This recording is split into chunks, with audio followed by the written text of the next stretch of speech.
नमस्कार दोस्तों, जनसभा न्यूज में आपका स्वागत है। दिन भर की सभी फटाफट बड़ी खबर निकल के आ रही है। विधानसभा चुनाव नजदीक आते ही बीजेपी के अंदर करारी फूट देखने को मिल रही है। सैकड़ों इस्तीफे नजर आ रहे हैं। बताएंगे इसके बारे में, आखिर क्यों बड़ी फूट दिखाई दे रही है, आखिर भ्रष्टाचार को लेकर क्यों सारे नेता बीजेपी से मुंह मोड़ रहे हैं, बताएंगे इसके बाद। वही दूसरी बड़ी खबर निकल के आ रही है, इस बार लोकसभा चुनाव को लेकर कांग्रेस से तैयार। दलित का 80% वोट जाने वाला है कांग्रेस के खेमे में। बीजेपी का होगा सुपड़ा साफ। 160 सीटों पर पड़ने वाला है बीजेपी के संकट, बताएंगे इसके बारे में। वही अगली एक और खबर निकल के आ रही है, मणिपुर मुद्दे को लेकर भड़के हैं मल्लिकार्जुन खड़गे।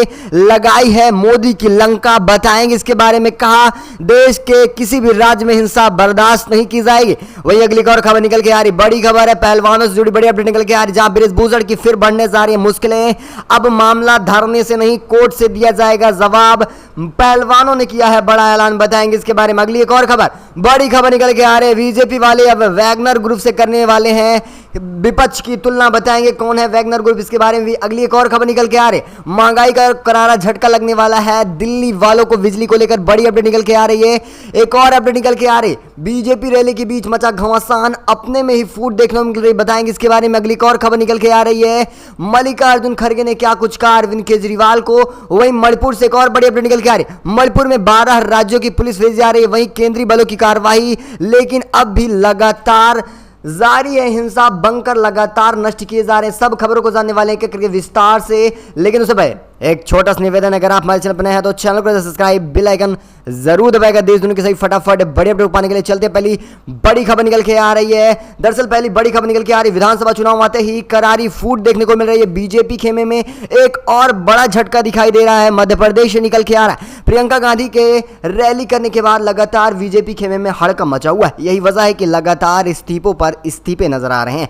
मध्य प्रदेश के ग्वालियर और चंबल संभाग के ज्योतिरादित्य सिंधिया के समर्थक अपने पार्टी को छोड़ दिए हैं। जी हाँ दोस्तों, बड़ी खबर निकल के आ रही है, बीजेपी खेमे के सिंधिया से लगातार इस्तीफे निकल के आ रहे हैं। और ये जो मंत्री हैं ये शिवपुरी से आते हैं और भाजपा जिला उपाध्यक्ष राकेश गुप्ता नाम है, और भाजपा से इन्होंने नाता तोड़ दिया है। सिंधिया के समर्थक लगातार इस्तीफा देते आ रहे हैं। वहीं आपको बताते चले, आज 26 जून रहा और ऐसे में ये भाजपा को छोड़कर कमलनाथ अध्यक्ष की उपस्थिति में और दिग्विजय की उपस्थिति में इन्होंने कांग्रेस की सदस्यता भी ग्रहण कर ली है। देखा जाए तो जिस तरह से लगातार बीजेपी के मध्य प्रदेश में भ्रष्टाचार की पोलें खुल रही हैं, इन पोलों की वजह से लगातार इस्तीफे भी नजर आ रहे हैं। क्योंकि आपने देखा पहले की खबरों में किस तरह से देखा जाए शिवराज सरकार को फोन पे पर दिखाया गया, लगातार 50% कमीशन की सरकार बताई गई। कर्नाटक में 40% रही, लेकिन मध्य प्रदेश में सारे रिकॉर्ड तोड़ चुके हैं।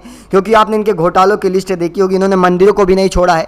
महाकाल लोक में बड़ा घोटाला किया गया, सप्तऋषि की मूर्तियां छोटी से आंधी में गिर जा रही हैं, और यही वजह है कि इनका बहिष्कार किया जा रहा है। वहीं आदिवासियों के घर पर बुलडोजर चलाया जा रहा है, जिसको प्रियंका गांधी ने करारा हमला बोला था कि बुलडोजर से सरकार नहीं चलती है, संविधान कानून होता है सरकार चलाने के लिए। ये सारी बातें निकल के आई, अब करारा इस्तीफा देखने को मिल रहा है। और आप देख सकते हैं किस तरह से कमलनाथ की उपस्थिति में और दिग्विजय भी शामिल रहे थे और उन्होंने कांग्रेस की सदस्यता ग्रहण कर ली है। आप इसे किस तरह से देख रहे हैं, अपनी राय कमेंट के माध्यम से जरूर बताइएगा। और जरा बताइएगा, ये जो इस्तीफे हो रहे हैं, क्या ये भाजपा के हार के आसार दिखने लगे हैं या फिर इनके भ्रष्टाचार की वजह से सभी इस्तीफा दे रहे हैं? अपनी राय जरूर दीजिएगा। चलते अगली और खबर निकल के आ रही है, बीजेपी की 80% दलितों का मत इस बार कांग्रेस अपने खेमे में लेने वाली है और 160 सीटों पर संकट दिख रहा है भाजपा के, असर होने वाला है। अगले वर्ष होने वाले लोकसभा चुनाव के साथ साथ देखा जाए इस बार विधानसभा चुनाव में कांग्रेस काफी ज्यादा सक्रिय नजर आ रही है। उसका साफ परिणाम कर्नाटक और हिमाचल प्रदेश चुनाव रहा। आप इसी तरह से कुछ परिणाम आने वाले राजस्थान और मध्य प्रदेश, छत्तीसगढ़ भी चुनाव में देख सकते हैं। और यही वजह है कि आने वाले लोकसभा चुनाव को लेकर भी कांग्रेस काफी ज्यादा सक्रिय नजर आ रही है। वहीं देखा जाए कांग्रेस इस बार SC/ST मतदाताओं के समर्थन को उत्साहित करने के लिए और दूसरे राज्यों के दलित वर्ग मतदाताओं को अपनी ओर करने के लिए जद्दोजहद कोशिश कर रही है। यही वजह है कि कांग्रेस इस बार उत्तर प्रदेश, हरियाणा के बाद अन्य कुछ राज्यों में दलित मतदाताओं पर भरोसा जताना चाहेगी। जिस तरह से इस बार अभी विधानसभा चुनाव है मध्य प्रदेश में, राजस्थान में तो वैसे सरकार बनी बैठी है। अगर मध्य प्रदेश की बात की जाए तो वहां पर भी इस बार कांग्रेस सरकार आना तय है। लेकिन छत्तीसगढ़ में मेन मुद्दा होने वाला है और तेलंगाना में खास असर दिखने वाला है इस बार कांग्रेस का दलितों को लेकर। क्योंकि कभी भी देखा जाए अगर सांप्रदायिक हिंसा भड़क रही है तो उसे बुझाने हटाने में केवल कांग्रेस समर्थन करने आई है। बीजेपी तो लगातार सांप्रदायिक हिंसा और ये जातिवाद राजनीति करती आई है। इसका लगातार विरोध किया कांग्रेस ने और उसका परिणाम उसे जरूर मिलने वाला इस बार वोट के तौर पर। आप इसे किस तरह से देख लें? क्या इस बार दलित वोट बैंक कांग्रेस को वोट करना चाहेगा या नहीं? अपनी राय जरूर बताएगा। अगली एक और खबर निकल के आ रही, मणिपुर से बड़ी खबर निकल के आ रही, जहां पर आपको बताते चले अमेरिका और मिस्र का दौरा कर लौटे हैं प्रधानमंत्री। इसको लेकर अब मल्लिकार्जुन खड़गे ने अपनी बयानबाजी की है। उन्होंने कहा अब लौट आए साहब तो मणिपुर को संभालिए, जरा भी बर्दाश्त नहीं किया जाएगा किसी भी राज्य में हिंसा। बड़ी खबर निकल के आ रही, मणिपुर में हुई हिंसा को लेकर मोदी सरकार की चुप्पी पर एक बार फिर अब कांग्रेस ने केंद्र सरकार के साथ साथ मोदी पर करारा हमला बोला है। इस बार प्रेस कॉन्फ्रेंस नहीं बल्कि देखा जाए कांग्रेस के अध्यक्ष मल्लिकार्जुन खड़गे ने ही ट्वीट कर पीएम नरेंद्र मोदी और गृह मंत्री अमित शाह पर करारा हमला बोला है। खड़गे ने ट्वीट कर कहा कि ऐसी खबर चल रही है, आखिरकार मणिपुर गृह मंत्री और प्रधानमंत्री कौन सी बात कर रहे हैं। उन्होंने उनके 50 दिन का आंकड़ा गिना दिया। उन्होंने बताया जब से मणिपुर दंगा चल रहा है तब से आपने देखा बहुत सी मीटिंगें की, सर्वदलीय बैठक बुलाई, सब कुछ फेल रहा। अब मोदी के आने के बाद दौरा करना चाहिए। जिस तरह से उन्होंने अमेरिका के दौरे के बाद सीधा मिस्र निकल गए थे, उसी तरह से उन्हें मणिपुर जाना चाहिए था। तो ऐसे में फुसफुस क्या चल रही है? देश को और जनता आपसे जवाब मांग रही है, उसका जवाब दिया जाए। चलते अगली एक और खबर निकल के आ रही है, बड़ी अपडेट है, जहां पर अब अरविंद केजरीवाल ने दिल्ली वालों को दिया एक और महंगाई का करारा झटका। इससे पहले आपको बताया था पंजाब में पेट्रोल को लेकर एक और करारा झटका लगा है। और वहीं देखा जाए राजधानी दिल्ली में बिजली की दरों में काफी ज्यादा बढ़ोतरी की जा रही है। बिजली आपूर्ति कंपनियों और पावर पैरेज एग्रीमेंट के तहत बिजली खरीद की दरों में 10% की बढ़ोतरी की मंजूरी दे दी गई है। बिजली आपूर्ति कंपनियां लगातार इसको लेकर उत्साहित और अर्जी भी पहले भी दी गई थी। हालांकि बिजली की दरें बढ़ाई नहीं गई थी, लेकिन अब बढ़ा दी गई, वो भी 10% दरों के साथ बढ़ाया गया। देखा जाए 200 से 400 यूनिट तक खपत में लगभग 50% की छूट मिलने वाली है अगर एक साथ बिजली बिल दिया जा रहा है। तो ऐसे में ये सारे नियम 23-24 यानी इसी अप्रैल से लागू हो चुके हैं। चलते अगली एक और अपडेट निकल के आ रही है, बड़ी खबर है, बीजेपी के अंदर है विपक्ष का खौफ, लगातार वैगनर ग्रुप का देख से कर रहे हैं तुलना। बड़ी अपडेट निकल के आ रही, महाराष्ट्र के पूर्व मुख्यमंत्री उद्धव ठाकरे विपक्ष की तुलना रूस के बागी हुए वैगनर ग्रुप से कर रहे हैं। साथ ही मुखपत्र सामना में प्रकाशित संप्रदायिका में भी कहा गया है कि पटना में वैगनर ग्रुप के संकेत दिए गए हैं। प्रधानमंत्री नरेंद्र मोदी की सरकार चली जाएगी इस बार। शुक्रवार को बिहार की राजधानी में आपने देखा था कि 15 विपक्षी दलों की बैठक हुई थी, जिसमें लोकसभा चुनाव को लेकर काफी ज्यादा सक्रियता बढ़ती गई थी। दरअसल आपको वैगनर ग्रुप के बारे में बताते चले हैं, जिस तरह से रूस में आपने देखा था यूक्रेन के खिलाफ युद्ध हुआ था। देखा जाए युद्ध में वैगनर ग्रुप की काफी ज्यादा सक्रियता रही, लेकिन वही वैगनर ग्रुप अब पुतिन के खिलाफ आ चुका है और पुतिन को मारने की बात कर रहा है। इसी तरह से आप समझिए कि प्रधानमंत्री अब पुतिन बन चुके हैं और विपक्ष वैगनर ग्रुप बन चुका है। चलते हैं अगली एक और अपडेट निकल के आ रही है, बड़ी खबर है, आपको बताते चले मणिपुर में लगातार हिंसा जारी है। 12 बंकर नष्ट कर दिए गए हैं। केंद्रीय बलों की कार्रवाई बढ़ाई जा रही है, लेकिन प्रधानमंत्री के आने के बाद भी हिंसा थम नहीं रही है। लगातार हिंसा तूल पकड़ रही है। मणिपुर में राज्य पुलिस और केंद्रीय बलों ने उग्रवादियों के खिलाफ कड़ी कार्रवाई करना शुरू कर दिया है, लेकिन इसका कुछ खास परिणाम सामने नहीं आ रहा है। वहीं देखा जाए पिछले 24 घंटों में भी 3 से ज़्यादा मौतें हो चुकी हैं। देखा जाए उनकी सक्रियता यानी जिस तरह से उग्रवादियों के ऊपर इस समय कार्रवाई की जा रही है प्रधानमंत्री के आने के बाद, तो 12 बंकर नष्ट किए गए हैं।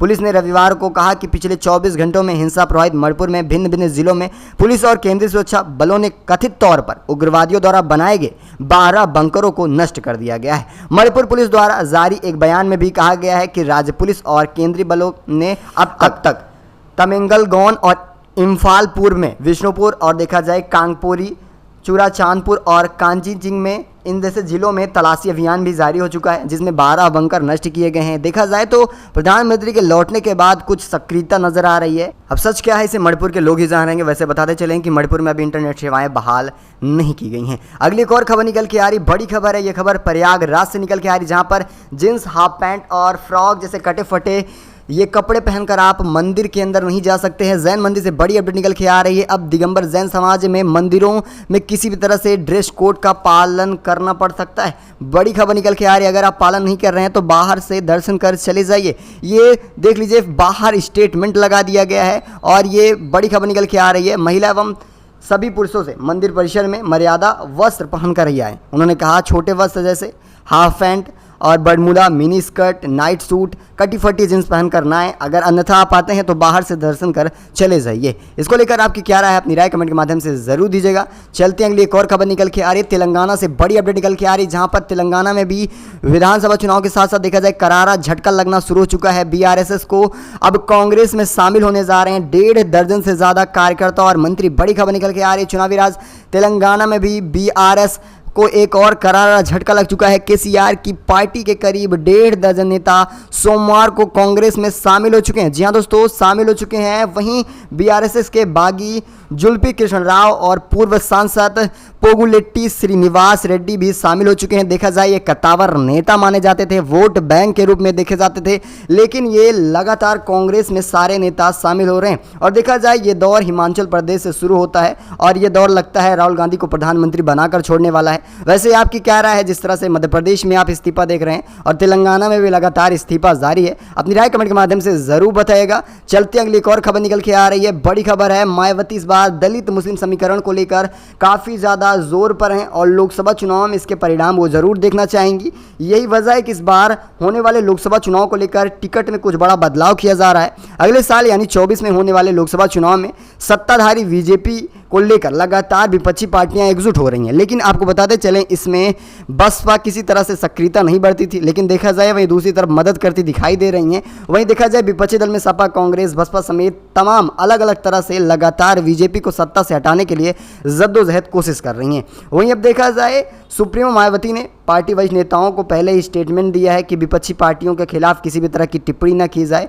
और बड़ी खबर निकल के आ रही है कि इस बार बसपा अपने भावी उम्मीदवारों को लेकर मंथन में जुटी है। सूत्रों के अनुसार सुप्रीमो मायावती ने पार्टी के वरिष्ठ नेताओं को एक एक क्षेत्र में स्थानीय समीकरणों की समीक्षा करने और इसी आधार पर उम्मीदवारों के नाम फाइनल करने के निर्देश दिए हैं। इस बार दलित मुस्लिम समीकरणों पर बसपा का खास जोर रहने वाला है। सूत्रों के मुताबिक देखा जाए तो पार्टी सुप्रीमो ने यह भी कहा है कि उम्मीदवार गैर विवादित, साफ सुथरी छवि और शिक्षित होना चाहिए। इसको लेकर आपकी क्या राय है, अपनी राय कमेंट के माध्यम से जरूर दीजिएगा। चलती अगली एक और खबर निकल के आ रही है, आपको बताते चले दिल्ली नहीं बल्कि उत्तर प्रदेश में भी बिजली को लेकर एक और करारा झटका लगने वाला है। महंगाई लगातार वैसे भी तूल पकड़ रही है, लेकिन एक और बड़ी खबर निकल के आ रही है दिन रात के मुकाबले। जहां एक तरफ आपको बताया था कि बिजली में बढ़ोतरी की जा रही है, अब इस बढ़ोतरी को लेकर जमकर विरोध किया जा रहा है। आपको बताया था कि दिन के मुकाबले रात में आपको 10% से ज़्यादा या 20% तक बिल महंगी देनी पड़ सकती है। अब केंद्र सरकार द्वारा लगाए गए दिन और रात्रि के अलग अलग बिजली दरों पर कानून पर उपभोक्ता परिषद ने मोर्चा खोल दिया है।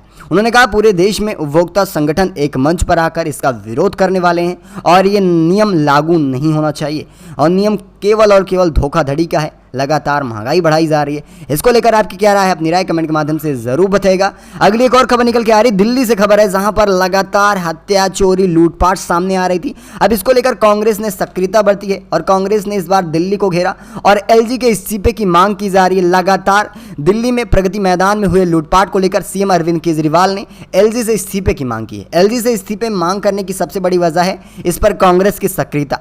जब कांग्रेस ने अरविंद केजरीवाल से सवाल पूछा तब अरविंद केजरीवाल एलजी से सवाल पूछ रहे हैं। उन्होंने कहा कि हम केवल मुख्यमंत्री नाम से हैं, हमारे अंदर किसी भी तरह की व्यवस्था नहीं है, तो ऐसे में लूटपाट हो या हत्या हो इस पर एलजी को अपना कोई फैसला देना होगा, इसलिए उन्होंने एलजी से इस्तीफे की मांग की है। इसको लेकर आपकी क्या राय है, अपनी राय कमेंट के माध्यम से जरूर बताइएगा।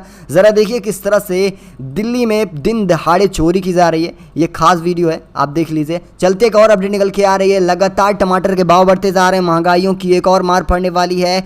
2-3 हफ्तों में 100 पार होने वाला है टमाटर। पेट्रोल डीजल के दामों से भी ज़्यादा होने वाला है। शादियों का सीजन खत्म होने के बाद लगातार अब टमाटर के भाव आसमान छूने लगे हैं। बिजली नहीं, टमाटर भी महंगा होने जा रहा है। जहाँ 20 रुपये किलो टमाटर मिल रहे थे वहीं अब 80 में है, लेकिन आने वाले कुछ समय में 2-4 हफ्तों बाद ये 100 का आंकड़ा पार कर देने वाला है। दरअसल आपकी क्या राय, अपनी राय कमेंट के माध्यम से जरूर दीजिएगा। चलते अगली एक और अपडेट निकल के आ रही है, महाराष्ट्र से शुरू हुआ औरंगजेब का मामला अब उत्तर प्रदेश पहुंच चुका है। आपको बताते चलें, लगातार आपने देखा था कि कोल्हापुर में औरंगजेब के पोस्ट को लेकर हिंसा हुई थी और उस पर देखा जाए बीजेपी ने खूब बयानबाजी की थी। अब यही वजह है कि मामला उत्तर प्रदेश भी पहुंच रहा है और इस पे अब सीएम आदित्यनाथ योगी का भी बयान सामने आया है। उन्होंने कहा कि भारत में मुगलों का पतन तब शुरू हुआ था जब उन्होंने मंदिरों पर हमले शुरू किए थे। आज औरंगजेब के वंशज रिक्शा चला रहे हैं। आप देख रहे हैं किस तरह से लगातार औरंगजेब को लेकर राजनीति की जा रही है। इसको लेकर लेकर आपकी क्या राय है, अपनी राय कमेंट के माध्यम से ज़रूर बताइएगा।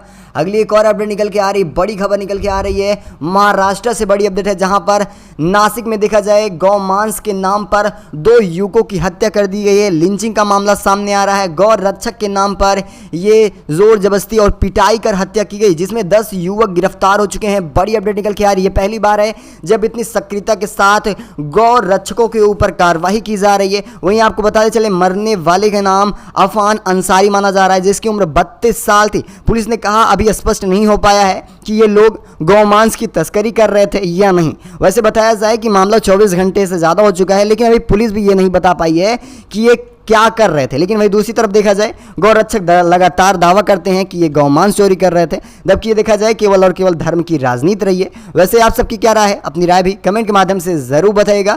अगली एक और अपडेट निकल के आ रही, बड़ी खबर है भाजपा के राज्यसभा सांसद हरिद्वार दुबे का निधन हो चुका है, जिसको लेकर सीएम ने दुख जताया है। उन्होंने सन 2020 में राज्यसभा का सांसद कार्यभार संभाला था। इस खास बुलेटिन में बस इतना ही, मिलेंगे आपसे ऐसी बड़ी अपडेट के साथ, तब तक के लिए धन्यवाद।